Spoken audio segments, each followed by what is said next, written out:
estate agents. Welcome to the Weekly Closer. I'm your host, Jeff Underwood, along with my co-host, Joey Sampaga. He is the man with the plan, and he's got a great plan today. I do have a plan. What's your plan? Our plan is to is to have Mrs. Cindy Flowers here. Yes, we've got an awesome guest with us today, Cindy Flowers, the Bill and Cindy Flowers team at Keller Williams, Integrity First Realty. Welcome. Thank you so much for having me. I appreciate it. This is going to be fun, right? It is. Okay. I'm looking forward to it. Go ahead. What's your first question? No, I'm just teasing.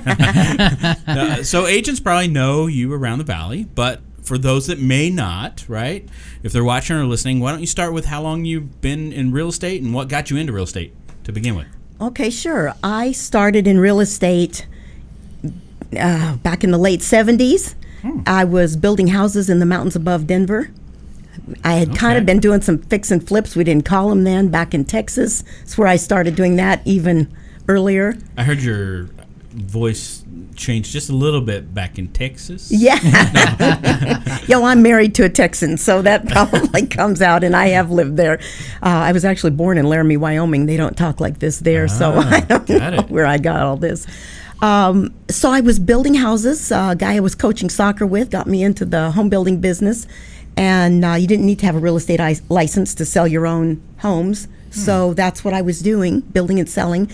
And then the market crashed. The prime rate jumped to 21%. That's it? I was paying 2 above prime on my construction loans. And it was tough. The frost line was really deep right then. I had houses built that I couldn't hook up to water, and I was really frustrated. So my dad said, come down here to Arizona and thaw out a little bit. So I flew down here in 1980, February 5th, I remember it, and there were palm trees and citrus growing in the median strips, and I thought I had landed on a tropical island. In paradise. So I thought, ocean. Wow, I could build houses year-round. So, only one thing missing, right? Exactly, the ocean. But so I went home, put my house on the market in Denver, and got the houses closed, the last ones, when it finally thawed out enough to hook up the water. And I moved here in early 1980 and never looked back. I just love Arizona, fell in love with it then, and been here ever since. And I got a real estate license then in 1981, joined the board, which was called the Mesa Chandler Tempe Board back then, the MCT Board of Realtors. There was a different board for every part of the valley. You had to belong to all of them if you wanted to list homes in Scottsdale or Phoenix or wherever. You had to belong to each board. And then they finally combined them all to the Arizona Regional MLS. That was a great day. I wonder how many agents were active back then. I wish I could remember. I'm going to guess 10,000, maybe valley-wide. Wow, that was still maybe a not lot that even back many. then. What do we have, 50,000 we have about members 40 of the board now, 40-some thousand now. It's a lot. Yeah. No, that's a great story. So I guess you liked Arizona. You stayed. I stayed. I was building houses here, and of course the market was still down, the rates were still high, and I decided, well, I'm going to have to do something to support my home building habit. So I got a real estate license so I could sell some homes to pay the interest on my construction loans. And eventually I started with Glenn Ewell at American ERA. And Glenn and Bonnie, their family's still around in the real estate business. They gave me a great start, and our office was in Tempe. And slowly I graduated to Stapley Mabry Realty, and then Merrill Lynch Realty bought us out, and then Prudential bought them out, and I was with the same company all those years. And I was in management. I sold. I did a number of things. I was in new home sales for a while. A few years in the 80s, I opened my own new home marketing company and represented small, medium-sized builders in the valley. And I'd kind of gotten my start with that because I sold homes for Pulte in 1983. And I learned a lot and became a sales manager there. And I just took that information plus my home building background and started listing new home subdivisions for small, medium-sized builders, providing the on-site salespeople. And I've marketed 35 different subdivisions in the valley. But I don't do that anymore. I kind of stopped doing that, I think, late 90s. I decided I'm just going to stick with resale and specialize there and build our team, and that's what we've done. Wow, we've got a lot of wisdom in the studio today. Thank you, Joey. Well, not including Oh. you. Just Cindy alone. Oh, Probably her wisdom compared to both of ours combined. Yeah, for sure. Well, I always say I've done everything wrong that you can possibly do wrong in the real estate business, and some of those things I've done more than one time wrong, over and over. So hopefully I've learned a little bit. That's right. That's right. So you've seen, obviously, the Valley has changed a lot. Amazing. What are you doing today to be successful in real estate? Today, we've really doubled down on our current database and our past clients and really tried to focus more on them, get back in touch with them, provide other, services, anything that they could possibly need. Our vendor list is a really popular thing because we've got, after all these close to 40 years, we've got some great vendors that we trust and do business with, and everyone's always looking for a good carpet guy, a roofer, a painter, a somebody, our handyman. It's just probably one of the best services that our clients like and ask us about most often. So, Yeah. but we have really been trying to be their realtor and provide lots of other information as well. Yeah. So you're staying in contact with your database as much as possible, right? We do, absolutely. I mean, that's kind of the Keller Williams model too, right? I mean, It so many is. times In fact, when I joined Keller Williams, that was, just my burning question. Every time I'd go to a mastermind or go to any event, I was constantly asking every realtor, how do you track your leads? How do you track your leads? How do you stay in touch with your clients? Because I just felt there should be a good system for that. Right. And we didn't have them back in the old days. There weren't good systems. I had my index card file, Sure. and that was gold to me. And I protected that with my life. And I still wish I had it because there's people that I know were in those index cards that have fallen somehow out of our database. And I wish I had So you all mentioned that you guys are doubling down on your database now, on people you know. I think that's what all of us should be doing as real estate agents, is doubling down from the very get-go. Absolutely. It's just so much more effective to work with people who've already chosen you in the past, already know you, trust you, like you, than to go out and try to find new leads. Now, certainly we do our share of marketing, and we're Sure. trying to beef up every aspect so that we can add that we them to can. our database. Of course, so we Yeah. can meet new clients. But boy, we sure don't want to lose track of the old ones that we've served before and that already trust us. Absolutely.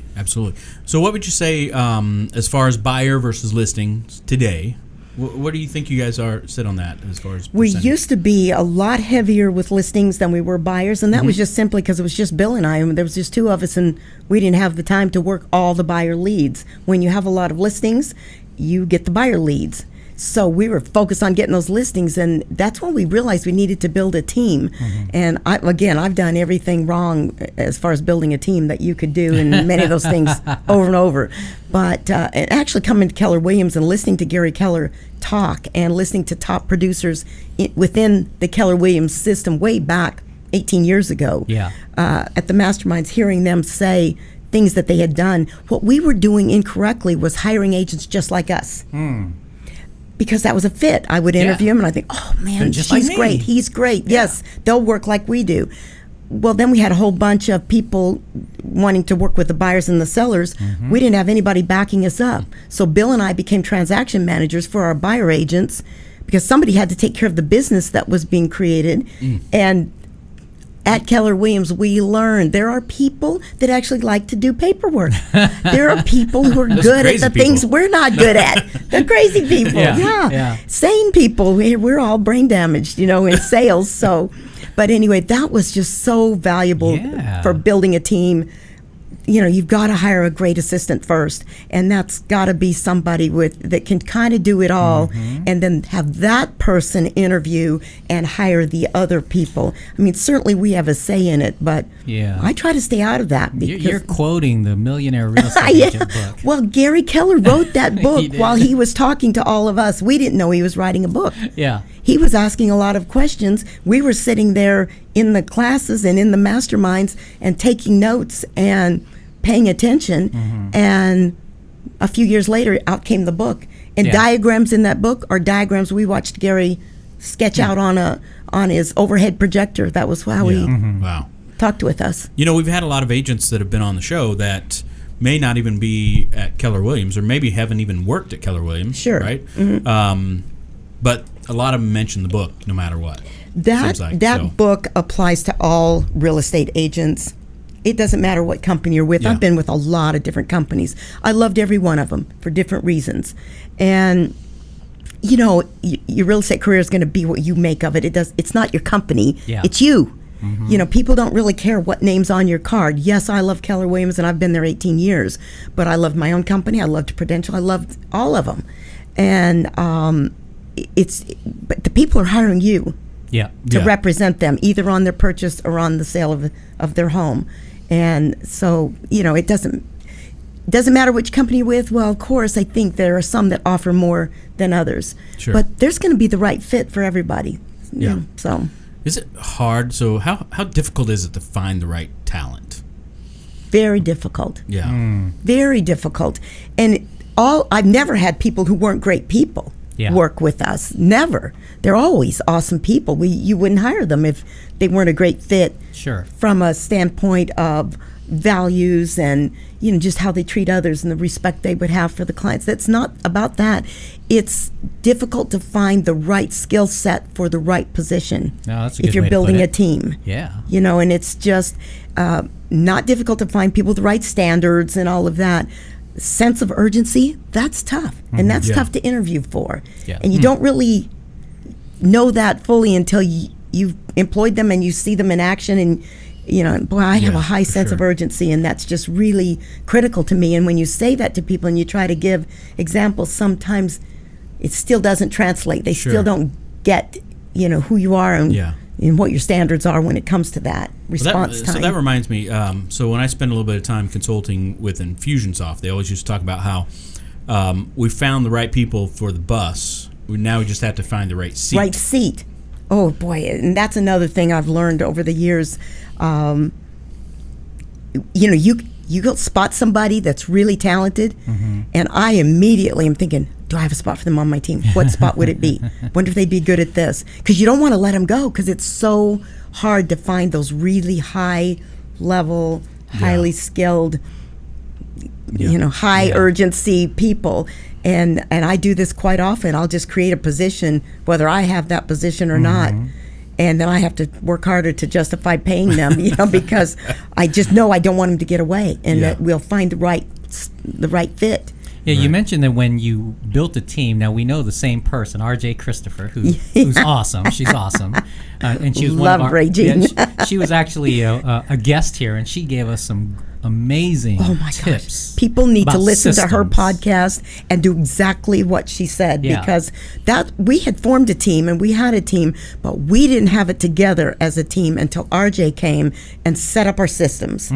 And even once she was gone and promoted on to become team leaders and all the greatness she's gone on to accomplish, those systems that RJ set up for us, we might have changed software, we might have changed something else, we might have tweaked things, but those systems are still in place. Are still in place and served us when the market crashed.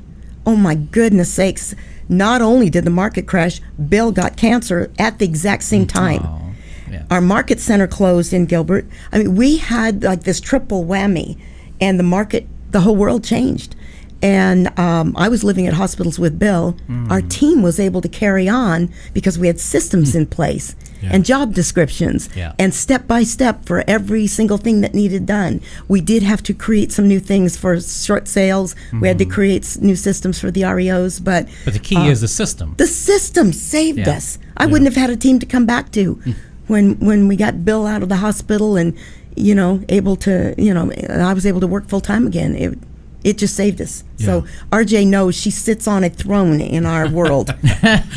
You know, amazing. and the thing is, she's so humble, so she wouldn't even think that. Love that woman. Love her to pieces. So you mentioned the listings versus the buy side and all that, and it used to be more on the listing side. I know inventory is an issue right now. I mean, it's low. And we were kind of talking a little bit about why are certain homeowners not wanting to sell right now. Right. And I don't blame them. I see their frustration. I talk with sellers. I have a huge list of coming soon listings, and probably most of us do.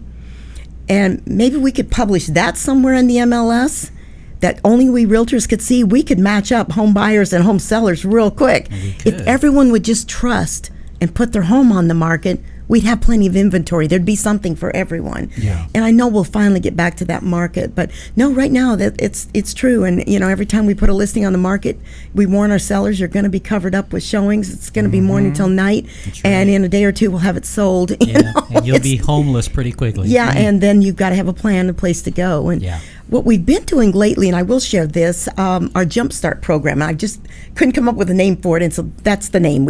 I kept talking about, well, it's kind of a Jumpstart, and so we just named it our Jumpstart program.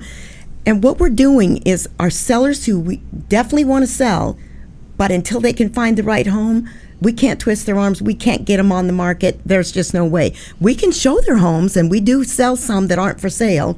That's working beautifully because we have a big buyer pool from all our marketing and all of our past years in the business. And so many times we can sell one before we put it on the market. And I'm sure a lot of realtors are doing that. Sure. A lot of us will put a coming soon sign out if we're pretty close. But our sellers are not going to be uprooted. So I'm calling it my Jumpstart program. We get our professional photos. They sign the listing agreement with the date is to be determined. And so when we're out showing them homes, they're a contingent buyer. Right. Sellers don't want to accept that offer. But if we can say, we're within 2 days, we can activate their listing. We've already got, it's staged, it's ready to go. We've got the pictures, it's pre-entered in MLS. We just have to push the button and put it on the market.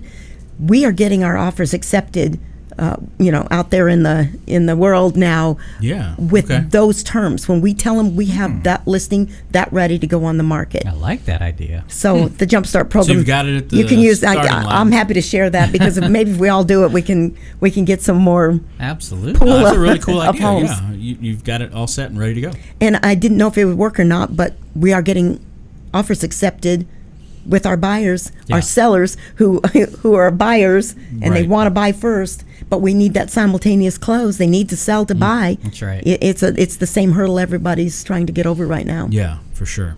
Are you seeing a pickup in people wanting to look at new builds? Somewhat. Since the inventory is lower, and in our area, the new builds, of course, Southeast Valley is where we specialize. Our office is at Gilbert and Baseline, right in the Val Vista Lakes Shopping Center. I live in Val Vista Lakes.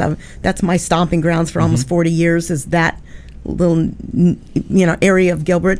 Of course, I've worked all over the valley. I had subdivisions all over the valley, and my agents know the valley very well.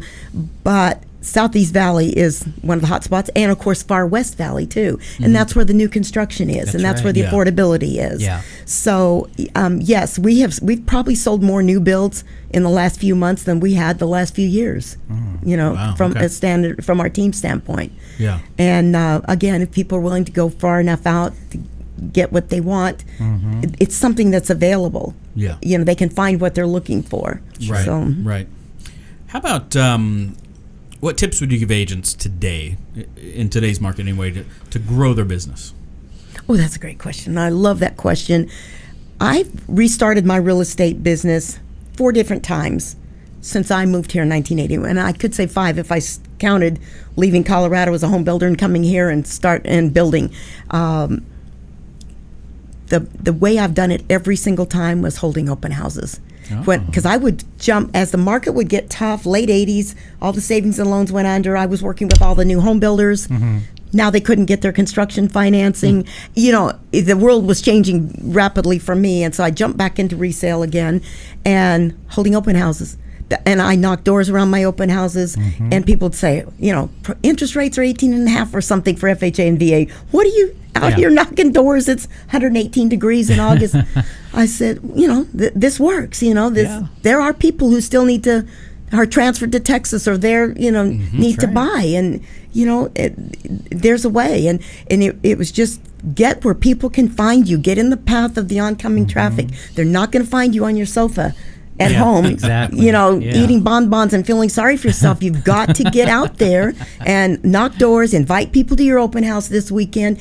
Saturday mornings, best door knocking time in the world. People are coming and going. That's right. And it's that face to face. Now they know you. And when I was holding open houses and people drive by slow and not come in, I'd go stand out front, wave at them, and show them I'm just a person here. I'm just selling with a quart this of house. ice cream in your hand, right? Yeah, that would have been good. But no, honestly, It's just a fast way to build a database. It's a fast way to meet people face to face, and then be prepared when they come to your open house.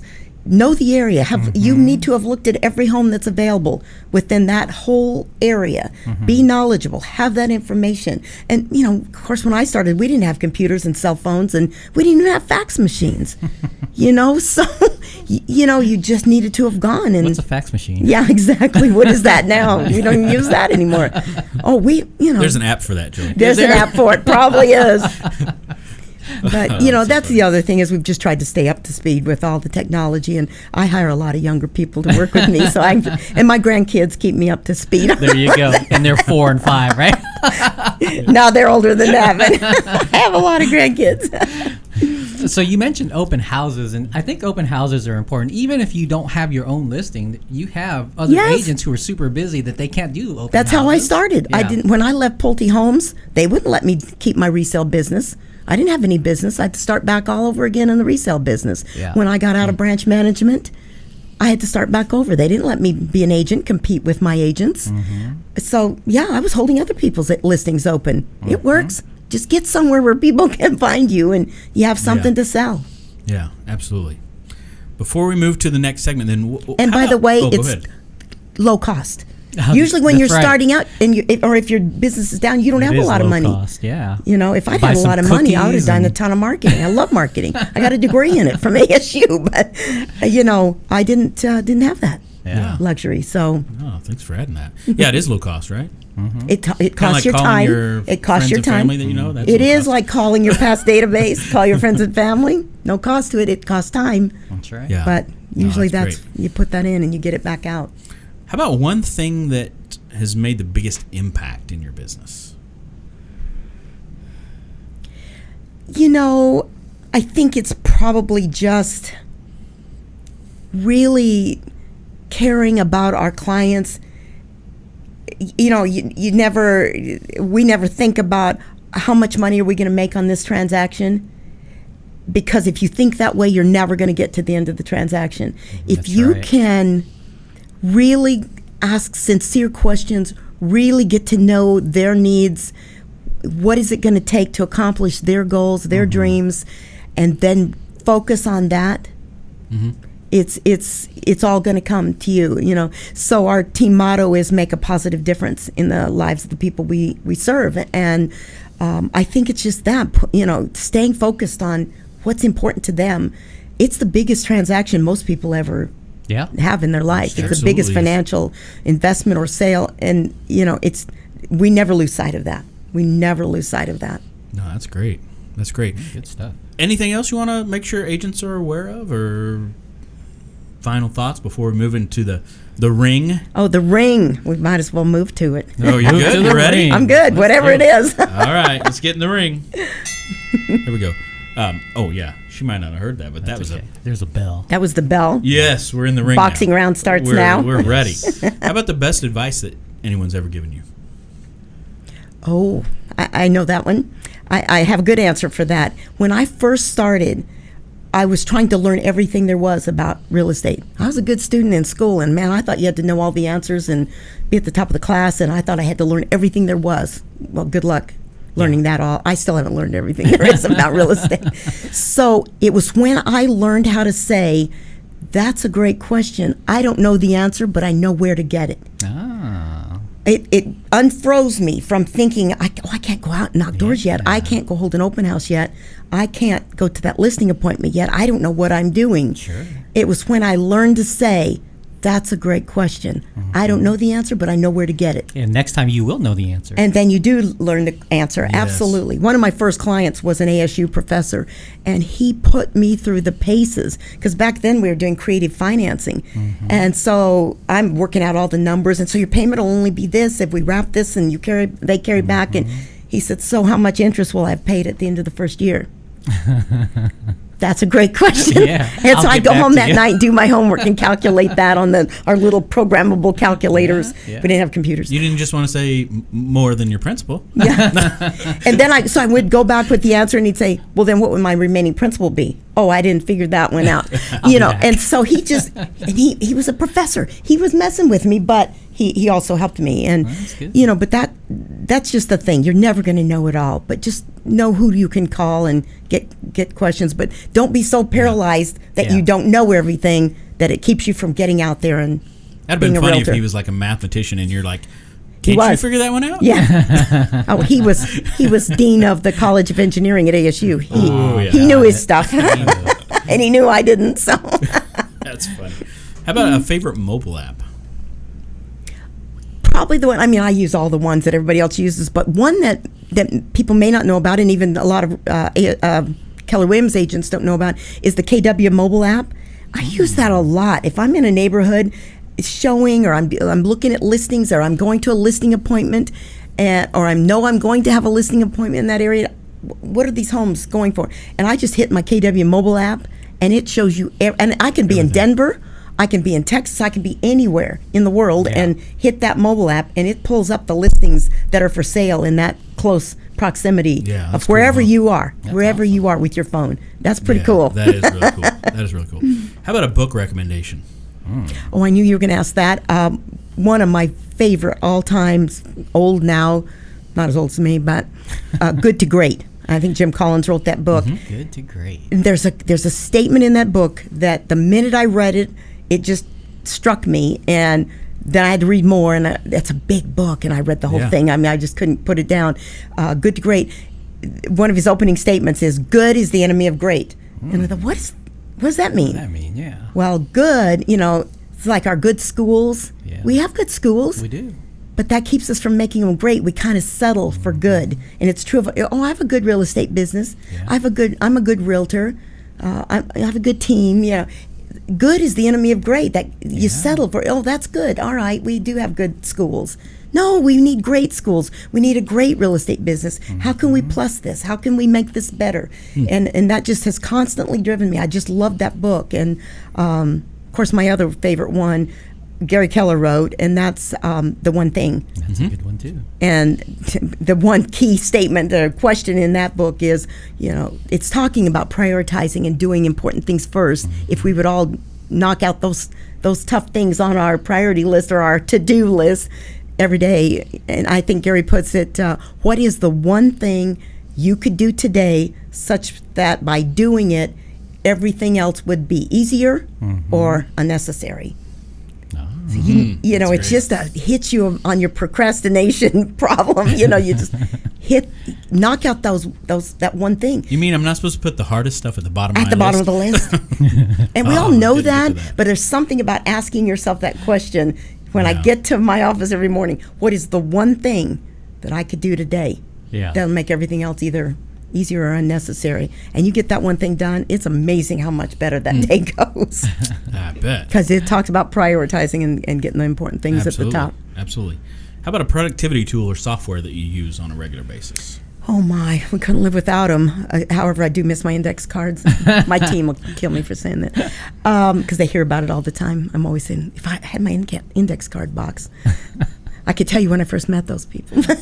Our contact management software, of course, and we've used probably every one there ever was invented. We've tried them all, and some are better than others. Yeah. Wise Agent that Security Title provides to us is our key. I mean, everybody is in that, everybody. But we are using Boomtown to work our current sellers, prospective sellers, current buyers. All of our leads filter into it. All of our agents, we're all tuned into it. We're all in it all the time. I've hired an amazing walk on water kind of human being. She's an RJ clone, actually. She's brilliant.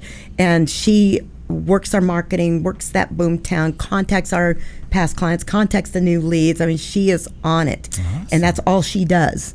And I finally got to the point that I had to find the right person. And she was actually a buyer agent on my team. And all of a sudden, we're seeing all of this.